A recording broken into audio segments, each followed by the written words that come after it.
Beliau melihat lagi bahwa ada beberapa pendapat Imam Rafi'i itu yang dhaif. Maka beliau mentahrir kembali, ya. Jadi dua imam itulah, kalau ada ikhtilaf bin Rafi'i dan Imam Nawawi, maka kita biasanya fi aghlabiyah kita akan mendahulukan tarjih al-Imam An-Nawawi. Tapi tidak semua juga, ya. Kadang-kadang tarjih Rafi'i bin afdal, lebih rajih daripada tarjih An-Nawawi rahimahullah ta'ala. Dalam masalah ini, kalau menurut Imam Rafi'i, emas perak itu sama-sama tafsilannya kayak tadi, diperinci. Tetapi menurut Imam Nawawi enggak, ya. Tafsil seperti tadi itu khusus fil fiddah faqat, untuk patrian menggunakan perak saja. Adapun menggunakan emas walaupun sedikit memang enggak boleh, ya. Dan itu disebutkan oleh Al-Imam Nawawi di dalam Minhajut Talibin, ya, Minhajut Talibin. Di situ beliau menolak pendapat Imam Rafi'i. Naam. Waqad basattul kalam ala dzalika Syekh Rabi wa ghairihi. Dan aku telah membahasnya panjang lebar masalah perkara ini dalam Syarhur Raud. Namanya apa? Asnal Matalib fi Syarhi Raud Talib. Nah, jadi sejarah, ya, Al-Imam Ar-Rafi'i rahimahullah ta'ala punya kitab namanya Asy-Syarhul Kabir. Asy-Syarhul Kabir ini ditahqiq kembali oleh Imam Nawawi menjadi Raudatul Talibin, 8 jilid tebal-tebal. Nah, Raudatul Talibin 8 jilid, besar kitab itu, ya. Besar kali, 8 jilid, mahal, bacanya perlu waktu lagi. Maka Al-Imam Ibnul Muqri Al-Yamani meringkasnya namanya Raudut Talib, 2 jilid segini. Nah, 2 jilid tebal-tebal, ya. Cetakan Darul, 2 jilid begini. 2 jilid, yang 8 jadi 2. Al-Imam Ibnul Muqri Al-Yamani rahimahullah ta'ala. Maka Imam Syekhul Islam Zakaria Al-Ansari melihat, wah, kitab ini bagus ini, tapi perlu disyarahkan. Akhirnya disyarahkan oleh beliau. Nah, jadi mukhtasar, syarah lagi jadi Asnal Matalib, 10 jilid tebal-tebal. Nah, itu dia. Nah, itu Syarhur Raud. Nah, itu kemudian kitab yang terbesar yang kedua itu Al-Muharrar lil Imam Rafi'i juga. Maka Imam Nawawi datang lagi.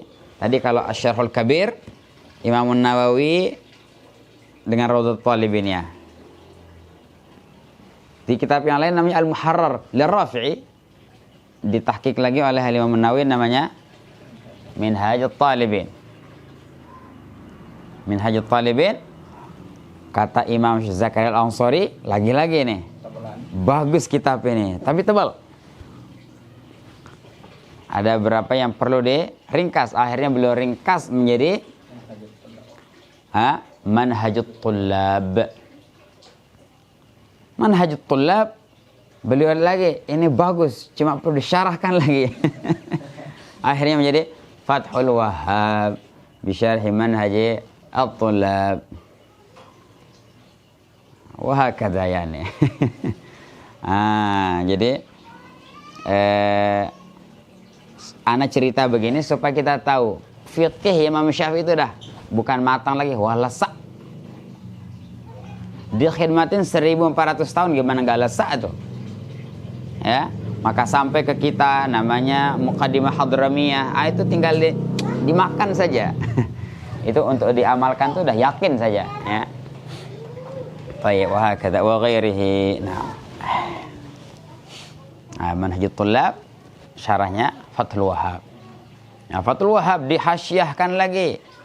Oh, ini kata Al-Imam Al-Bujairimi, kitab Fathul Wahhab ini bagus, tapi perlu dihasyiahkan. Hasyiahnya disyarahkan lagi. Syarah itu menjadi hasyiah Bujairimi ala Fathul Wahhab, 4 jilid tebal-tebal ada di dalam. Nah, sebegitulah cerita dunia persilatan, ya, dalam madhab Imam Syafi'i. Ala kulli hal, rahimahullah ta'ala al-mu'allif rahimahullah. Naam, terus. باب إزالة الخبث وهو ما يستقذر من نجس وغيره والمراد هنا الخمر والمني. طيب.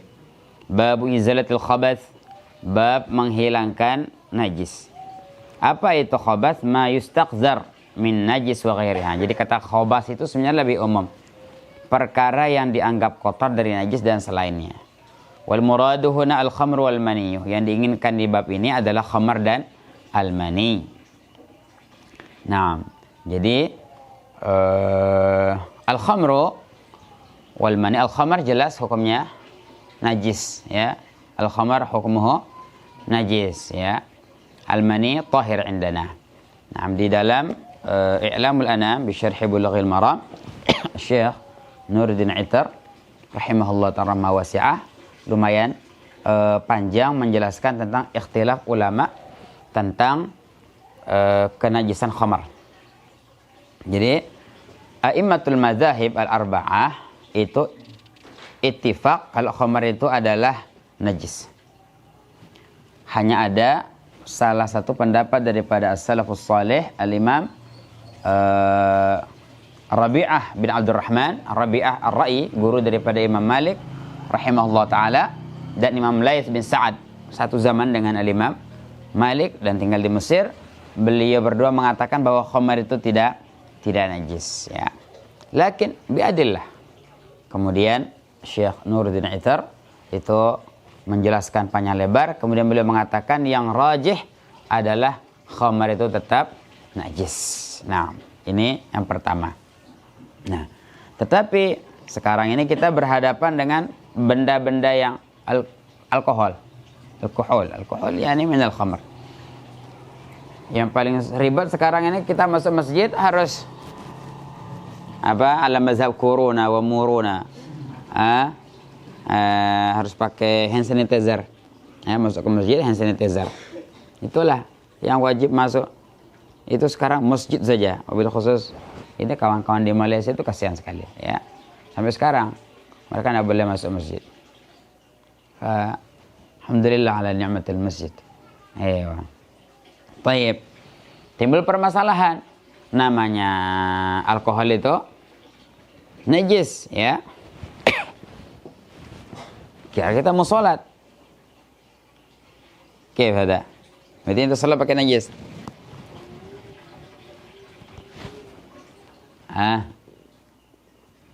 Mana ke? Al-Imam Abu Hanifah rahimahullah ta'ala mengatakan najis itu kalau diminum, tapi kalau dipakai luar labas. Ini kata beliau. Wa anna hunaka riwayah Nabi Hanifah bi anna najazah tathbutu lil khamrati wal muskir fi halati syurbiha. Amma idza istu'mila fi gharadin mubah fala takunu najisah.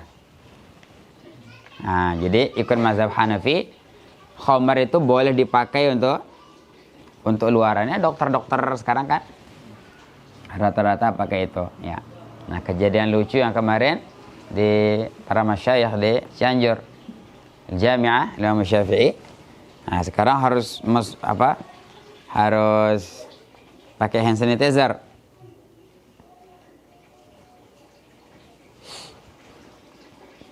Najis.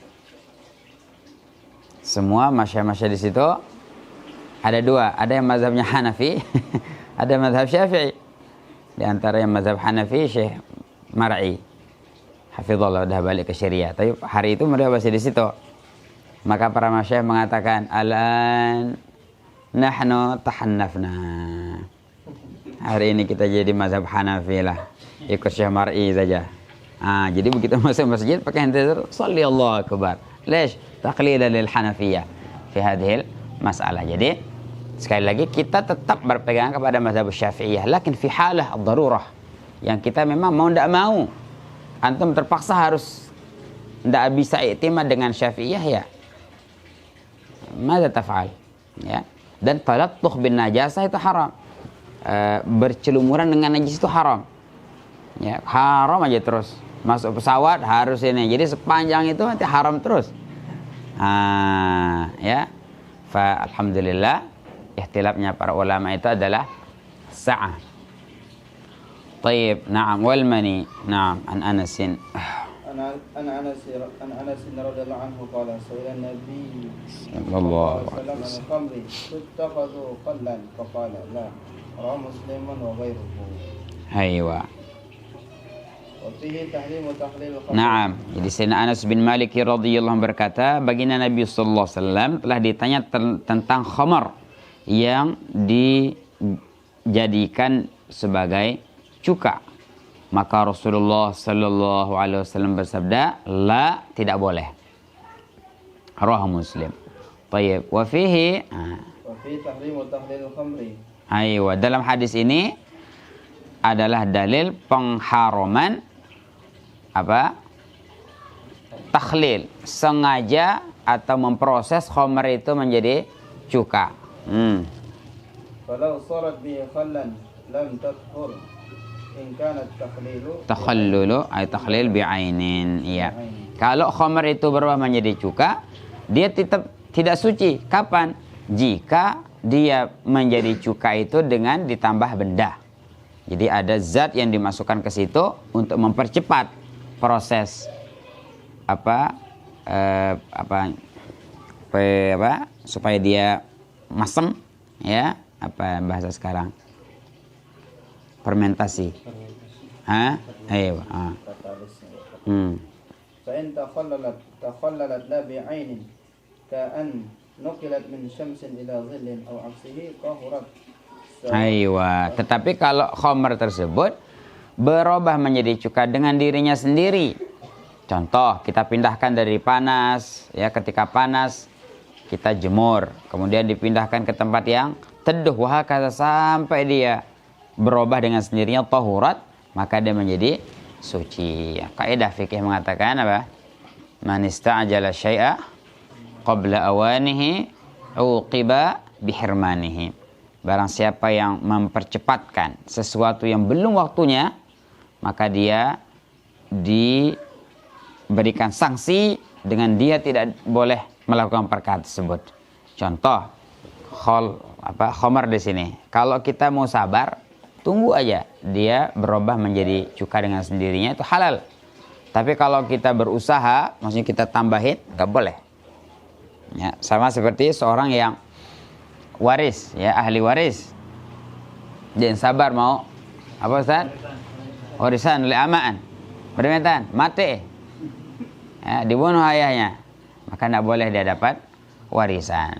Kenapa? Karena dia telah mempercepat sesuatu yang belum masanya. Ya, itu nggak boleh. Uqiba bihirmanihi. Aywa, tahurat.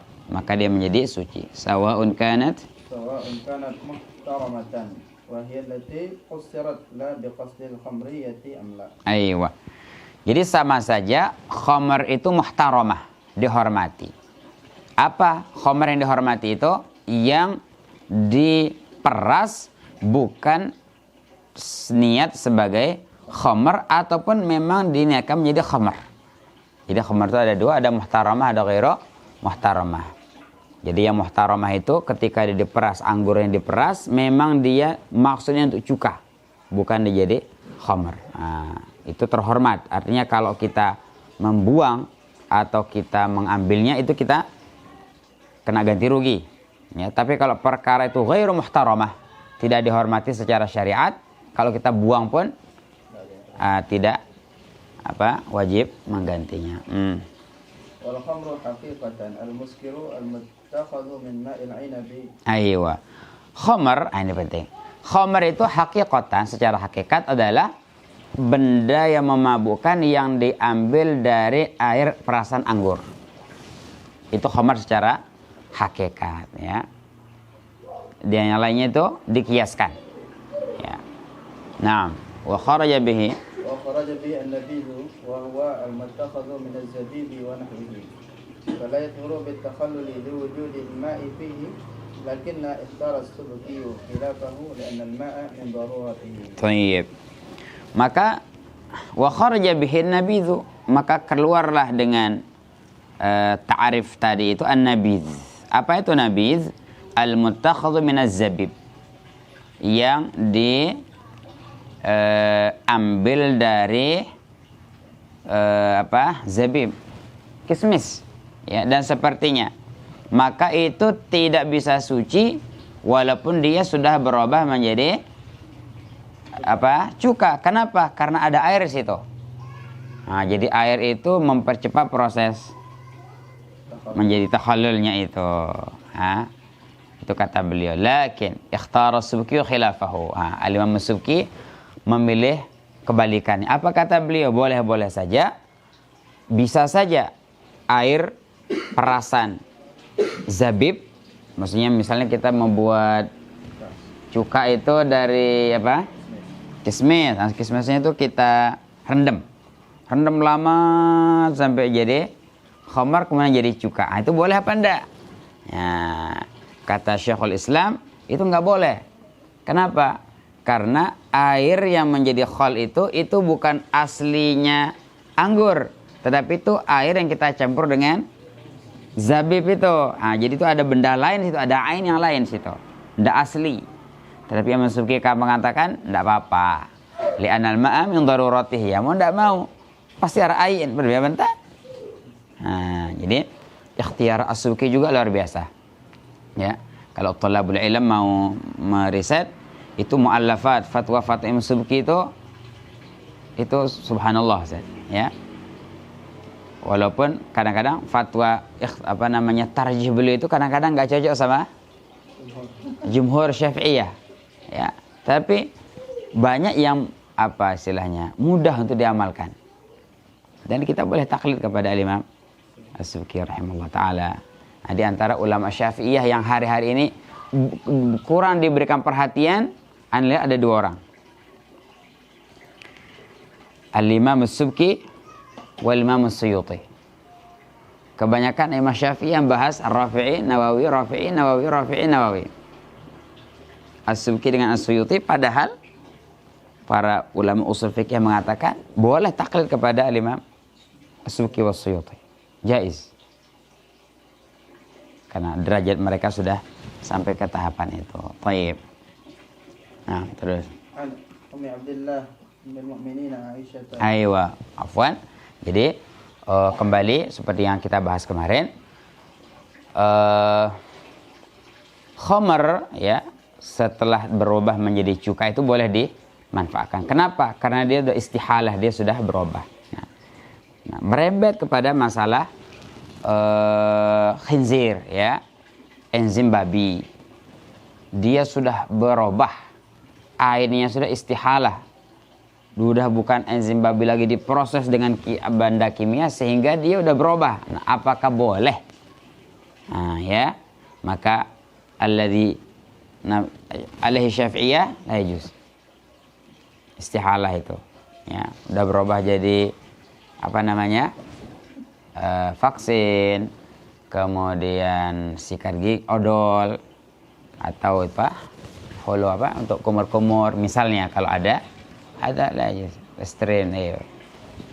Nah, An Ummi Abdullah ummul mu'minin Aisyah binti Abi Bakr Abdullah As-Siddiq bin Abi Quhafah Utsman bin Amir At-Taymi radhiyallahu anha wa nabiha wa jaddiha qalat kuntu afruqul maniyah min tabi Nabi sallallahu alaihi wasallam farkan fayusalli fihi wa fihi riwayatun qalat kana Rasulullah sallallahu alaihi wasallam yasilul maniyah thumma yakhruju ila salati wa inna buqa'a al-ma'i fi thawbihi wa fi riwayatin qalat kuntu aghsiluhu min thawbi Rasulillah sallallahu alaihi wasallam. Baik. Hadis Sayyidatuna Ummul Mukminin bint Abi Bakar ibn Abi Quhafah radhiyallahu anha wa an abiha wa jaddiha. Qalat, Sayyidatuna Aisyah mengatakan, kuntu afruqul maniyah. Aku mengerik, ya, mani dari pakaiannya baginda Nabi sallallahu alaihi wasallam, farkan, dengan betul-betul mengerik, fa yusalli fihi, kemudian beliau salat menggunakannya. Tayyib. Jadi hadis ini dalil Syafi'iyah bahwa mani itu adalah najis, suci. Kenapa? Karena kalau seandainya najis, ya pastinya pakai air. Ya, namanya orang mengerik itu kan apa? Pasti ada bekasnya. Jadi enggak sebersih pakai air.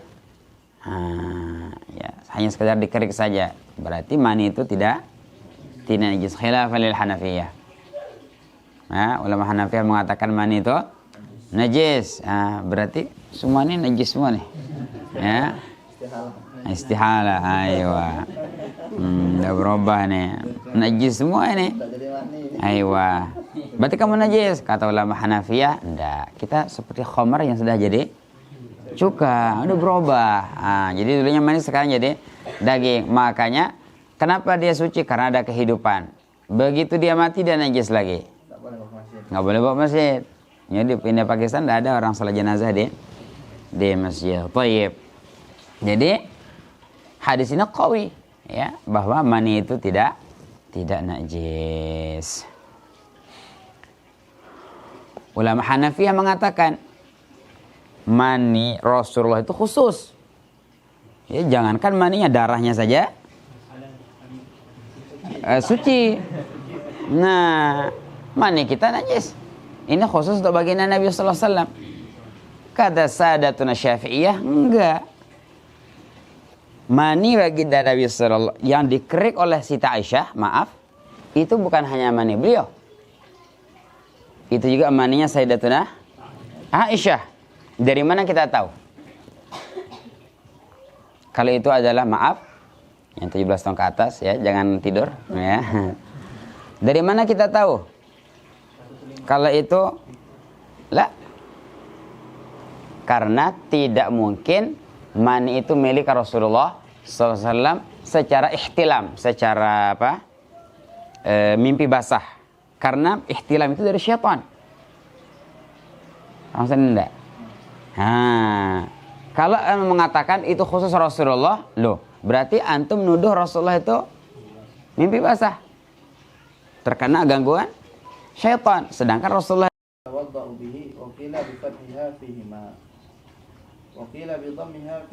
aywa. Jadi babul wudu itu bidhammil waw, ya, wudu.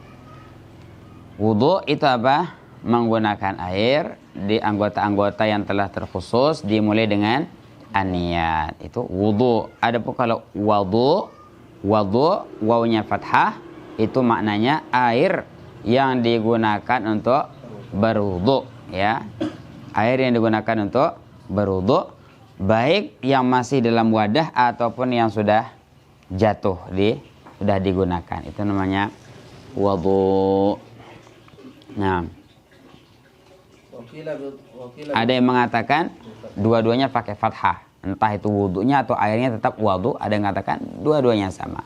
Lakin al-masyhur yang awal, ya, wudu ay fi'al, kalau wudu ay al-ma. Wakila bidhammiha fihima wal aslu fihi qabla al-ijma'i ma'a ma ya'ti khabar muslimin la yaqbalu Allah salatan bi ghairi tuhur. Nah, dawal aslu dan dalil di dalam wajibnya wudu ini sebelum ijma', ya, adalah hadis riwayat Imam Muslim.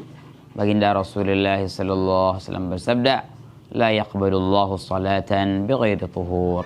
Sesungguhnya Allah Subhanahu wa taala tidak menerima salat tanpa bersuci. Nah, An Abi Hurairah radhiyallahu anhu qala qala Nabi sallallahu alaihi wasallam la nashqa ala ummati la amartuhum ay amra ijabin bisiwaki ma'a kulli wudu'in rawahu an-Nasa'i wa ghairuhu wa sahahu Ibnu Huzaimah. Allah, ya. Baginda Rasulullah sallallahu alaihi wasallam bersabda, seandainya aku tidak memberatkan kepada umatku, pasti aku akan memerintahkan mereka, maksudnya mewajibkan amra ijabin, dengan menggunakan siwak ma'a kulli wudu', bersama setiap wudu'. Jadi, ya, baginda Nabi sallallahu alaihi wasallam itu sebenarnya ingin mewajibkan pakai siwak itu, tapi takut memberatkan, maka beliau tidak jadi mewajibkannya. Nah, terus. Wa fihi anna siwaka sunnatun lil wudu'i la wajib. Aywa, dalam hadis ini dalil bahwa siwak itu sunnah, tidak wajib. Ya, seandainya wajib, Rasulullah SAW pasti akan mewajibkannya. Nah, qala Syafi'i. قال الشافعي رحمه الله إذ لو كان واجبا لأمرهم به Syaqqa aw lam yashaqqa. Kata Imam Syafi'i, seandainya siwak itu wajib, pastinya Rasulullah akan memerintahkan, mau berat, mau tidak berat, mau ringan, ya namanya wajib ya tetap wajib. Tetapi ini tidak diperintahkan, berarti itu sunnah. Wa huwa sunnatun mutlaqan. Nah. وسنة المطلقة لخبر النسائي وغيره السواك مطهرة للفم مرضاة للرب. Subhanallah, ya. Rasulullah bersabda, siwak itu mensucikan mulut, membuat Allah menjadi ridha. Nah. ويتأكد في مواضع منها. Aywa, nani siwak. Ana amiltu bihi qabla man indakum siwak الآن. Terus. والصلاة وتغير الفم والقراءة ودخول المنزل وإرادة النوم والتيقظ منه. Allah, jadi sunnah kuat ya, menggunakan sunnah dalam beberapa tempat. Pertama wudu, salat, termasuk salat ya. Indana ya khilafan lil Hanafiyah ya. Al Hanafiyah mereka hanya mensunnahkan siwak indal wudu faqat. Ya, kita hunaka riwayatan. Riwayat yang pertama mengatakan, nanti akan kita baca, laula ana syaqqa ala ummati la amat bisu inda kulli shalah. Ya, salat, taghayyurul fam, berubahnya bau mulut, baca Quran atau baca hadis, baca ilmu, masuk rumah, dukhul manzil. Masuk rumah. Jangan masuk rumah itu penting, ya. Karena kita ketemu sama istri, ketemu sama anak-anak. Jadi kalau kita tuh bau itu mencontohkan yang gak bagus kepada keluarga. Apalagi bau rokok. Oh, Masya Allah. Ayo, dukhul manzil ya. Kemudian ketika mau tidur, iradatun naum. Wa tayaqquz minhu, bangun tidur ya. Jadi kurang lebih ada 40 tempat ya disunahkan seseorang itu untuk bersiwak. Fi risalah khassah ditulis oleh al-Imam Ibnul Imad rahimahullah ta'ala, kalau tidak salah itu nazam tentang 40 tempat disunahkan seseorang untuk bersiwak. Nah. لخبر أبي هريرة المذكور ولخبر الشيخين لولا أن أشق على أمتي لأمرتم بالسواك عند كل صلاة. Allah, ya. Jadi memang penting sekali ini, siwak muhim jiddan ya. وخبرهما أيضا كان النبي صلى الله عليه وسلم إذا قام من الليل يشوص فهو السواك أي يدلكه به. Baginda Rasulullah sallallahu alaihi wasallam apabila beliau bangun pada malam hari, maka beliau akan menggosok gigi beliau dengan as-siwak.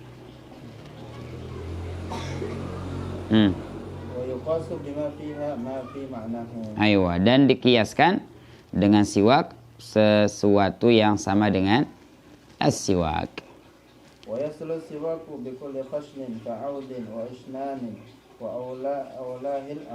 awlahu ay wa afdaluhu al-araku. Naam. Jadi siwak itu terhasil dengan setiap benda yang khashin, yang kasar, yang bisa menghilangkan kotoran gigi. Ud, seperti kayu. Usnan, sejenis sikat gigi juga. Jadi dia wangi. Wa ulahu al-arak, tetapi paling afdal menggunakan kayu arak ya. Sekarang sudah mudah ya. Makanya beli siwak itu agak banyak, yang beli satu. Ini syaitan ada, Masya Allah ya, memang luar biasa. Apalagi bil khusus nahnu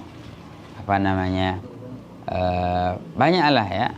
Dan fitarim subhanallah, di antara salah satu tugasnya para pengajar Quran di tarim itu ngajarin anak sholat langsung praktekin siwak. Dan memang gurunya pun pakai siwak istiqamah. Ini gurunya nggak pakai. Ya, santri nggak bisa, gurunya nggak ada yang pakai. Nah. ويكره للصائم الاستياق بعد الزوال Aywa. وقد بسطت الكلام على ذلك في شرح الروض وغيره. Aywa. Dan dimakruhkan bagi seorang yang berpuasa bersiwak setelah tergelincirnya matahari, dan beliau sudah membahas pembahasan ini dalam kitab Syarh Ar-Rawd, yaitu Asna Al-Matalib. Nah, وعن عمران بن أبان بضم الحاء مولى عثمان بن عفان أن أبا عمرو عثمان بن عفان Ibn Affan. بن أبي العاص بن أمية رضي الله عنه دعا بوضوء بفتح الواو الأشهر Ashhar. الأشهر كما مر مر أي بماء. يتوضأ به فغسل كفيه 3 مرات ثم تمضمض واستنشق واستنثر. Naam, hadis yang berikut daripada Humran, pembantu atau budak Sayyidina Utsman ibn Affan.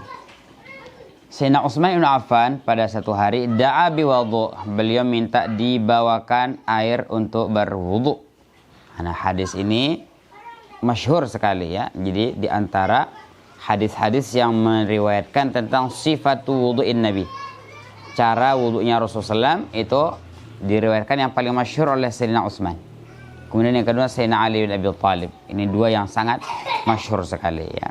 Jadi kalau kita lihat selalunya dalam ahadisul ahkam yang ditampakkan adalah hadis Sayyidina Utsman ini ya. Faghasala kaffaihi 3 marrat, kemudian beliau membasuh kedua telapak tangan beliau 3 kali.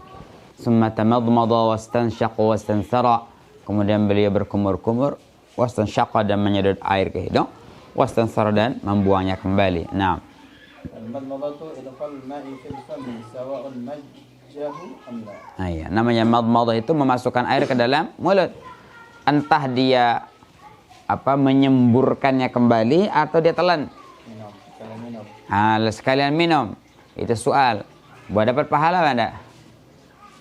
Apakah dapat pahala madmadah? Langsung minum airnya. Ayo. Lahu thawab. Ayo. والاستنشاق جذب الماء في الأنف. Istinsyaq, menarik air ke hidung. والاستنثار إخراجه منه بعد الاستنشاق مأخوذ عن النثرة وهي الأنف. Anf. وهو الأنف كما قال Al-Khattabi. Istinsar adalah mengeluarkan air tersebut dari hidung setelah istinsyaq. Istinsar itu diambil daripada kata-kata nasroh. Nasroh itu artinya hidung. Nasroh artinya hidung. Wahia al-anf kama qalahu al-Khattabi, atau taraful anfi, atau ujung hidung, namanya nasrah kama qalahu Ibnul Arabi. Naam. قال الفراء يقال نثر الرجل وانتصر واستنثر حرك النثرة. في الطهارة. Aywa, al-Imam Farra ya, imam fil Arabiyah, beliau berkata, orang Arab itu bilang nasara, intasara, istansara adalah harrakan nasrah. Dia menggerakkan hidungnya ketika bersuci. Nah.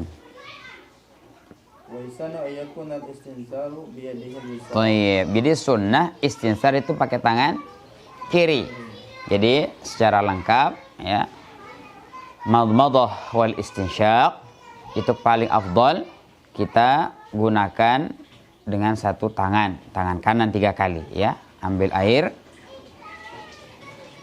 setengahnya kita menggunakan untuk madmadah, buang airnya, sisa yang ada di sini kita gunakan untuk istinsyaq. Pakai tangan kanan, diambil dari kanan, kemudian dibuang ke kiri menggunakan tangan kiri. Hakata, ambil lagi tangan kanan, sebagiannya madmadah, buang ke kiri, sisanya digunakan untuk istinsyaq, buang ke kiri lagi 3 kali seperti itu. Jadi 3 kali ambilan untuk madmadah dan istinsyaq. Itu lebih afdal daripada kita sendirikan. Contoh, madmadah 3 kali, baru istinsyaq 3 kali. Aidan jaiz, lakin al-afdal huna al-waslu ya, kita sambung satu ambilan itu untuk dua-duanya. Baik, nah itu pakai tangan kanan. Adapun istinsar itu pakai tangan kiri. Jadi semua perkara-perkara yang bersifat kotor itu bil yusra. Nah. Wa yastakhrij biha ma fil anfi min adha. Aywa. Apa gunanya istinsar itu?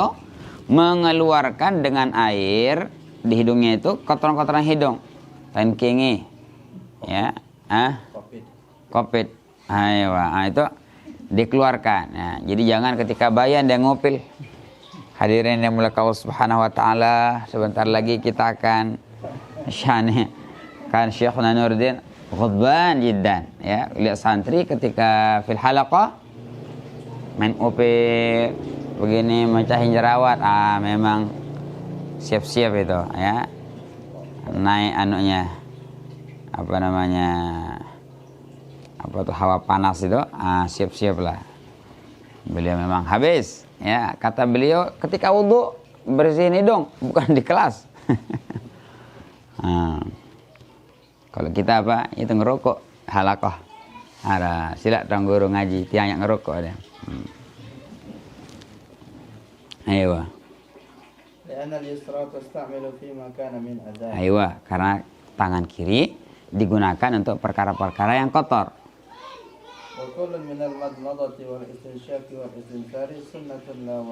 Aywa, madmadah, istinsar itu sunnah tiga-tiganya, enggak wajib. Khilafan lil Hanabilah ya, mazhab Ahmad bin Hanbal hukumnya wajib. Kata mereka hukumnya wajib indahum.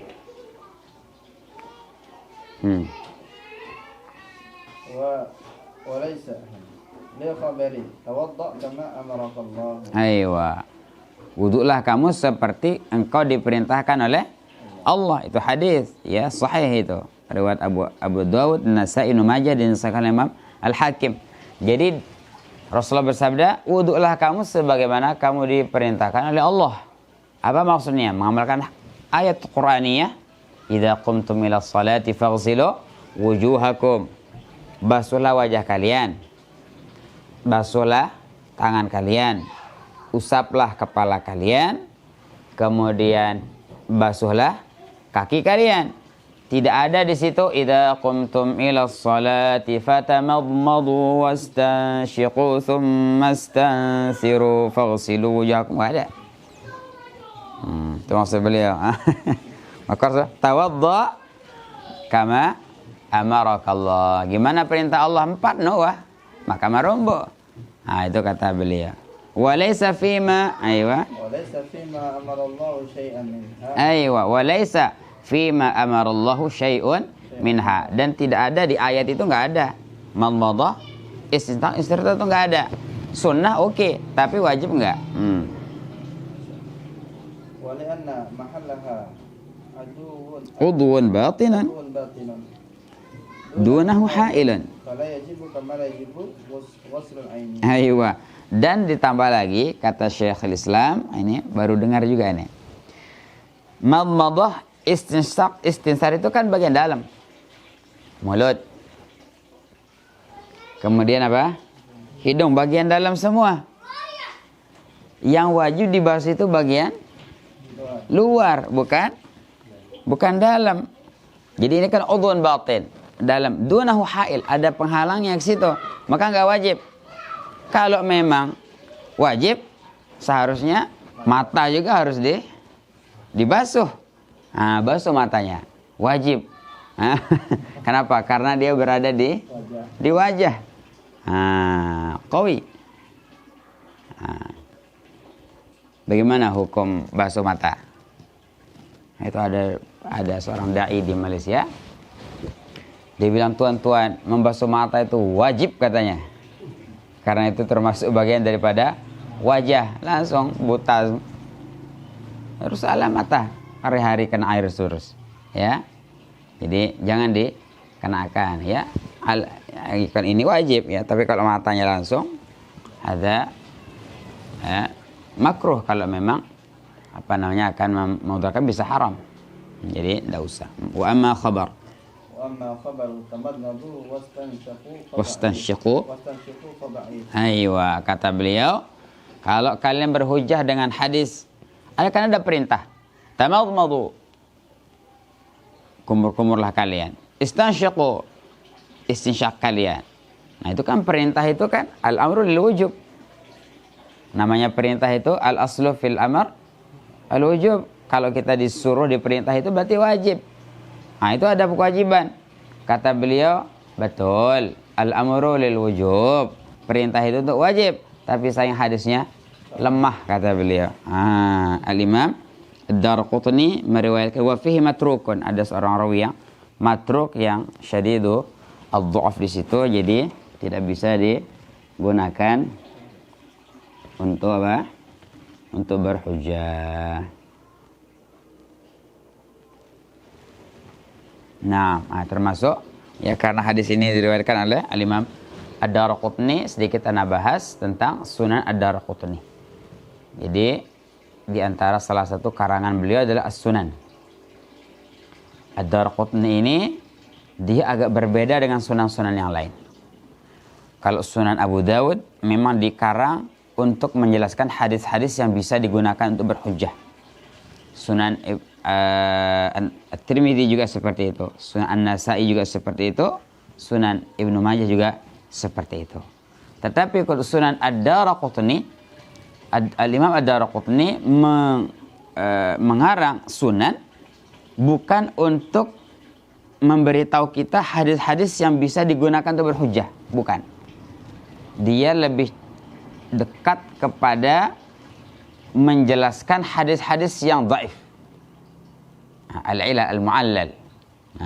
Jadi Sunan Darqutni itu kamus untuk mengetahui hadis-hadis yang lemah di situ. Jadi dia bukan seperti sunan yang lain, Ustaz. Itu diingatkan oleh Syekh Al-Fattah Abu Ghuddah rahimahullahu taala. Naam. Wal madmadatu muqaddamatun 'ala al-istinsyaqi syartan la sunnatan. Aywa. Madmadah itu harus didahulukan daripada istinsyak, dan itu syarat, bukan sunnah. Artinya apa namanya? Kalau dia istinsyak baru madmadah itu belum dianggap apa? Istinsyak. Dia harus istinsyak kembali. Karena memang setiap hadis itu tamadmada wastansyaqa. Enggak ada wastansyaqa tsumma tamadmada. Nah. Wa qaddiman alaihi li syarafi manafi'il fami ala manafi'il anfi. Aywa, dan didahulukanlah apa? Berkumur-kumur. Kenapa didahulukan berkumur-kumur? Karena mulianya manfaat mulut daripada manfaat hidung. Masya Allah. Itu adilnya Islam. Yang lebih capek diikram lebih. Mulutnya bagaimana? Apa wah, ya, mau makan, mau ngaji, kulluh ya. Jadi banyak digunakan dan lebih mulia maka didahulukan. Li'annahu madkhalut ta'ami wa syarab. Aywa, karena mulut itu adalah tempat masuk makanan dan minuman, yang makan minum adalah menjadi inti daripada kehidupan. Wa mahalul azkaril wajibah wal mandubah, tempat berzikir baik itu wajib atau sunnah, wal amri bil ma'ruf wan nahyi 'anil munkar. Ini semua pakai mulut semua. Masya Allah. Jadi hikam ya. Ya, mengetahui hikmah itu juga penting. Sehingga mengamalkan sesuatu itu kita biasanya lebih marem, lebih yakin, lebih senang karena kita tahu hikmahnya. Nah, ثم غسل وجهه 3 مرات ثم غسل يده اليمنى إلى المرفق أي معه 3 مرات. Kemudian Sayyidina Utsman membasuh wajah beliau 3 kali. Wajah 3 kali, kemudian membasuh tangan beliau yang kanan sampai ke siku-siku 3 marratin 3 kali. Al-mirfaqu bi kasril mim wa fathil fa'i afsahu min kasriha. Aywa, mirfaq. Kasrah mim, mir wa fathil fa, mirfaq. Lebih bagus daripada mengkasrahkannya. Apa? Marfiq. Ada mengatakan mirfaq, ada katakan marfiq. Jadi yang lebih sahih mirfaq. Azmul zira'. Ya, namanya mirfaq itu adalah tulangnya zira'. Ini zira', ya. lengan bawah, sa'id ini lengan atas. Nah, ini hadza. Siku.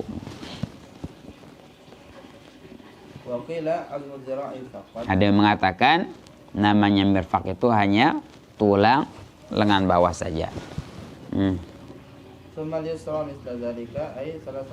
Ayo, kemudian Sayyidina Utsman membasuh tangan yang kiri juga 3 kali. Ayo, kemudian beliau mengusap kepalanya. Yang anehnya di sini tidak ada tambahan salasa marat. Tangan, wajah, salas marat. Tangan, salas marat. Setelahnya lagi, summa ghassala rijlahu al-yumna ila al-ka'bain salasa marat. Kemudian Sayyidina Utsman membasuh tangan kaki kanannya sampai ke mata kaki 3 kali. Kenapa kepala itu hanya sekali? Jadi, Ustaz, ngusap kepala berapa kali? Hah? Kita kalau uduk, ngusap kepala itu sekali apa 3? 3 kali. Nah, jadi ini kadang-kadang diributin. Apa itu? Mazhab Syafi'i itu. Ya, dia apa? 3 kali. Hadisnya kan? Sekali. Kenapa 3 kali? Ayo, nanti ada jawabannya. Nati'ani.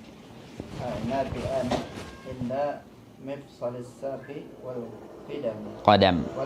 Ya, al-ka'ban itu adalah 2 tulang yang nati, yang muncul, yang muncul bahasa kita. Di pergelangan betis dan telapak kaki, mata kaki. Summal yusra. Sallallahu alaihi wasallam. Kemudian Sayyidina Utsman membasuh kaki beliau yang kiri, kemudian berkata, aku melihat baginda Nabi sallallahu alaihi wasallam berwudu seperti wuduku ini. Jadi kata para syurrah yang lain, ra'aitun nabi. Ya, aku melihat Rasulullah wudu seperti ini. Maka memang penting juga kita belajar langsung ambil sanad cara wudunya baginda Nabi sallallahu alaihi wasallam. Karena memang para sahabat kayak gitu, ra'aitu. Bukan qara'tu. Yes, bukan qara'tu aku baca, tapi ra'aitu. Aku melihat. Qala an-Nawawi. Qala an-Nawawi fi syarh Muslim, wa qad ajma'a al-muslimun ala anna al-wajib fi ghusl al-a'dha'i marratan. Aywa, ijma' semua orang Islam. Yang wajib di dalam pembasuhan anggota badan itu sekali-sekali. Nah, itu ijma' itu. Wa anna thalatha sunnatun. Nah, 3 itu sunnah. Wa qad ja'at al-ahaditsus sahihatu bil ghusli marratan. Aywa, dan sudah datang hadis-hadis yang sahih bahkan dalam Bukhari, ya.